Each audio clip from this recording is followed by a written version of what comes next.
L'ouverture du Conseil des ministres conjoints du 6e traité d'amitié et de coopération entre la Côte d'Ivoire et le Burkina Faso a débuté ce matin à Ouagadougou.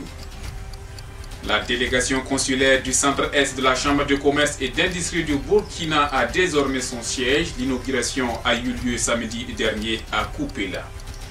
La page sport, c'est en fin d'édition. Mesdames et messieurs, voilà pour la une du journal de ce lundi 17 juillet 2017 sur la radio B24.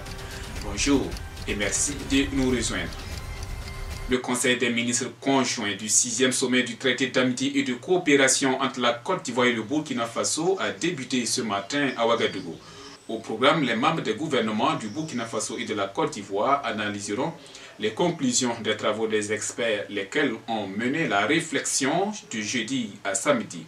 Le président ivoirien Alassane Dramane Ouattara est attendu ce soir à Ouagadougou. Il co-présidera avec son homologue burkinabé Rochma Christian Kaboré au sommet proprement dit dès demain. Le traité d'amitié et de coopération, je vous le rappelle, est un cadre de concertation né depuis 2008 et qui rassemble annuellement les exécutifs des deux nations. La Chambre de commerce et d'industrie du Burkina Faso a procédé samedi dernier à l'inauguration officielle du siège de la délégation consulaire régionale du centre-est à Koupéla. Le nouveau joyau, considéré comme le centre nerveux du secteur privé de la partie est du Burkina, est désormais prêt à accueillir les populations du Grand Est, région stratégique du Burkina Faso du fait de sa proximité avec les pays voisins que sont le Togo, le Bénin et le Niger. Son inauguration a eu lieu en présence du gouverneur de la région représentant le ministre du Commerce, de l'Industrie et de l'Artisanat et de plusieurs opérateurs économiques.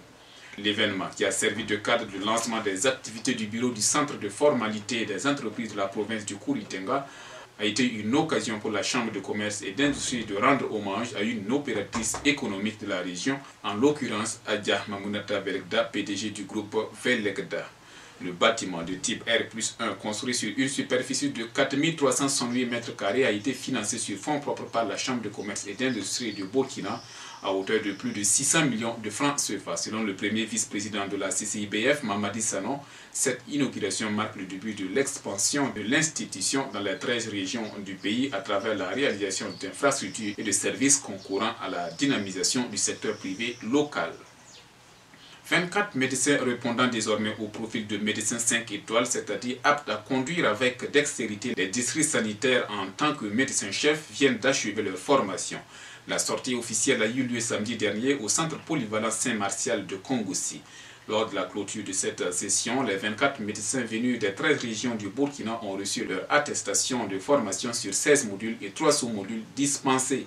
Des innovations majeures ont été apportées à cette session afin que les participants puissent, au terme de la formation, répondre favorablement au profil de médecin 5 étoiles. Passons maintenant au sport. Le Faso-Foot D1 a disputé hier dimanche son avant-dernière journée. Le suspense reste entier en haut comme au bas du tableau puisque le leader, le Rail Club du Kadiogo, qui affrontait son poursuivant immédiat, l'étoile filante de Ouagadougou, n'a fait mieux qu'un nul vierge. Le RCK garde toujours 2 points d'avance sur les faux. Ces deux formations attendront donc la 30e et dernière journée pour se situer. Une dernière journée qui s'annonce aussi palpitante. Le RCK affronte Kozaf qui lutte contre la relégation et l'EFO sera face à l'US Comoé de Banfora qui, malgré sa défaite hier de 3-1 contre l'AS Police, va batailler dur à la dernière journée pour éviter la relégation. Et puis le véloce attaquant des étalons du Burkina, Aristide Bansé, après une saison passée à la SEC Mimosa d'Abidjan, vient de paraffer un contrat de 2 ans avec le club de la première ligue égyptienne d'Al Masri. Il a été désigné meilleur joueur du championnat ivoirien 2016-2017 et meilleur buteur du dit championnat avec 13 buts cette saison. Terminons cette passe des sports avec un mot de boxe. Le Burkinabé Patrick Soutoké, dit le bombardier, a conservé vendredi dernier à la maison du peuple de Ouagadougou sa ceinture WBC francophone Super Welter face au Tunisien Nafsi Ayoub qui l'a battu au point à l'issue de 12 rounds de combat. La dernière sortie du Burkinabé remontait à septembre 2016 contre le Français Howard Kospolit qui l'avait gagné. Voilà, mesdames et messieurs, c'est ici que l'on s'arrête pour aujourd'hui. Merci à vous tous qui nous avez suivis. L'information continue sur notre site internet www.radiob24.com et sur notre page Facebook. A très bientôt pour d'autres sessions d'information. Au revoir.